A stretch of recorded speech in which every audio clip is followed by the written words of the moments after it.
Today we are discussing and auditing Maria, entrepreneur, 47 years old. She wants to see what she can do to improve her health, her nutrition, and lifestyle in general. We will see, based on her goals, what I would recommend and what she can fix and adjust and just tweak what she's doing. Maria is really fit at the moment. She's having maybe sub 20% body fat. In this age, this is really remarkable. And what she's experiencing is inconsistency in her cravings, especially because she's intermittent fasting. She does love this, but sometimes she can feel her hunger is really ravenous. And this is something that I'm not surprised to hear. What she's doing at the moment, she likes simple and repetitive food combinations. She eats 11 a.m. till 7 p.m., which is fine. She usually has 3 meals and maybe a snack.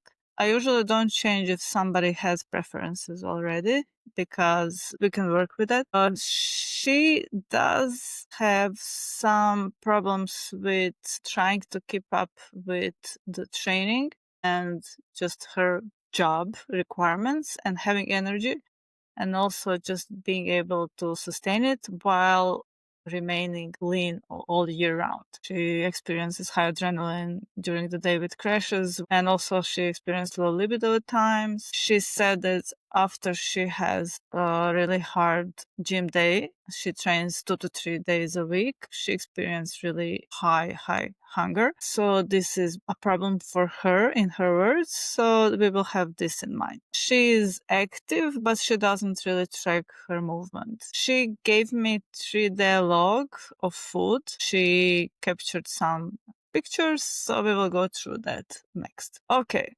So let's go. She usually eats something like this, which is a good start. And we will see first meal is usually proteins, like some meat with half a plate of vegetables, which is great. A plus. Then what she is doing next is this like a snack / meal, which is like this protein bread and a slice of cheese, probably fat cheese. This is something that she says it's her soul food in the middle of the day.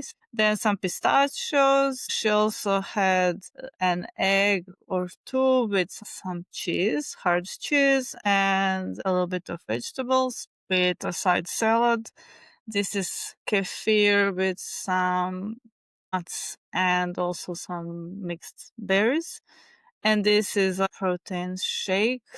And this is pretty much the day one. Then the next one is similar in a way that she does this like a snack. Then she has an oatmeal with some berries. She doesn't add protein here. Then she has something similar to the first day. So this is good to have some base meals. This is steak and eggs and some vegetables. You can see a side salad as well. Then she says that she sometimes has these cravings and she likes to snack on some crunchy food. This is some granola. And then again, this is a kefir with some fruits. Then the third day is again similar things, protein bread with some spread, a little bit prosciutto, and not a lot of vegetables there. Then you can see this. This is some omelette with prosciutto, I believe, and an energy bar. So she did say that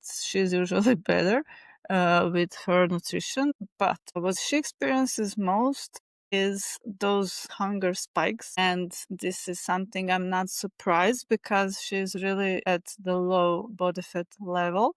And this is your normal metabolic reaction. Your body wants to get the food and just get the energy from somewhere, especially because what she said that after she goes to the gym, then that day and next day she's ravenous, which is exactly like you're asking for your body to work and you're giving it anabolic request. So you want it to build muscle and you're not giving it food to build that what you just used. This is something that we can work on strategically because your body will ask for this homeostasis. It wants to get on this healthy set point where your body fat is there just enough to be able to function correctly. So what's probably the issue with Maria is not only that the deficit is probably big still, and she never really went to the maintenance mode. She's still on very low calories and inconsistent. I would suggest few things to battle with the hunger and with the cortisol, which happens because she's both in a calorie deficit and also she's really not eating in the morning, and there's a large gap with intermittent fasting, which can really get your cortisol up. So what she's experienced with not being able to sleep as well, that's all connected. This all just a cycle. So I would do a few things that I have written for her to battle the hunger. I would definitely increase the protein, but protein that she needs to chew. So that's the first thing. So quality protein in the form of meat. That's number one that you will have to chew, because eggs are great, but eggs you don't really chew a lot. And chewing is really important because it gives you this sense and message signal to your brain that you are eating. And that is all really important for satiation. I would also maybe add more lean proteins, as in egg whites, to have more bulk in this egg that we are seeing here, to get more protein in the same meal. Also, I would add more vegetables because they're not adding calories, but they're adding the bulk. We want to add the bulk and the volume in our stomach. She's saying that she doesn't want to rely on the satiety and like fullness, but you can fool your body even at a low body fat to think that it's full. And this is what we need to do with her here, because you are at that lower body fat where your body is really fighting you more than it would somebody who has more body fat on them. So this is where I would bump it up with vegetables. Oats, like some people respond well to the oats. If they make you satiated for hours, then keep them. But I would try adding maybe egg whites in it or protein powder. Next, having bread is also not the best because you're working with smaller amount. Imagine if you had a salary, your monthly wage, and you have to make a living out of it and spread it throughout the month. This is the same with your calorie budget. You want to milk as much as possible out of those calories. So the bread is really dense, and I consider it a luxury item. So you're eating more, but not getting as much in terms of satiety. So I would switch to something more voluminous because it would provide for fullness in the stomach. Also, same goes with the cheese. All those fat cheeses add calories and are really they're calorie dense, so they pack a lot for a really small amount what they provide. I know for myself, if I eat something like this, I'm just as hungry. And calorie wise, you would have the same amount of calories if you just had another lunch like this. So the full lunch of meat and vegetables, like huge bowl of that would be the same. And trust me, try it out and you will see what is the difference. It's really a big difference. Then that would probably reduce the need for sweets. I would change, if this is the issue that you are craving for something sweet, to get an apple, something that you can crunch and just have the feeling of chewing again. So you can really, really get the most out of it, and you will get sweet satisfaction of the good apple, and it will take you longer than eating something like those snacks. But if you are eating snacks, then just take it out the amount that you want to eat and don't eat directly from the bag. Pre-portion it out. That's really important. The kefir is great for your gut health, and that can be left there.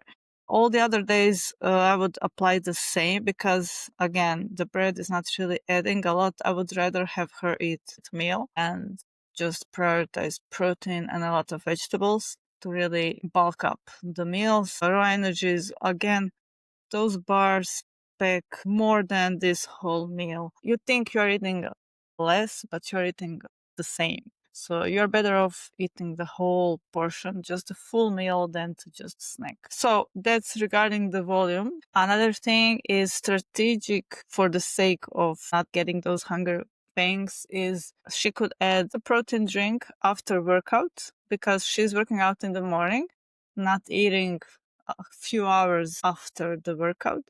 And this is spiking cortisol really, really high. So to avoid this, we want to have some food in a form of protein, just some shake. You can add electrolytes, just a little bit of salt, and then you can just wait normally until you eat again. This would not add much. It's only like 100 calories, but it would prevent any binging afterwards. And that day when there's this hard workout, I would add a small amount of carbs, the good kind like potato, oats, or sweet potato in the first meal or in the meal before bed. Just a small bit so you refuel the muscles, the glycogen, and your cortisol will go down. So you'll be able to sleep better. This is all a vicious cycle. And here we are doing those strategic changes. So she's also sleeping better. She recovers better. She doesn't have as much of those hunger pangs because this is ghrelin that goes up, which is our hunger hormone, like gremlin, I call it. This is all working together and in unison. And this is why I always look at the whole picture, the whole process, and I look at it holistically. This is just regarding the food. So I wouldn't change much at this first instance because it doesn't work really having a lot of things changing at once. You want to see now if she implements one thing to see how she responds, and then we adapt from there because we want to change just one variable so we can really see what's working and what is not working. You can see it's a lot more than just like eat this and this. It's a whole cycle. And what I'm usually doing with my clients, we look through 4 main pillars. It's the sleep, it's the nutrition, it's the recovery, and it's the movement. So movement and training, because they all work in unison. If you like this and you would like for me to do the same for you and take a little sneak peek, I will leave the link below so you can send all the details that I need and I will check you out. Okay, see you. Bye.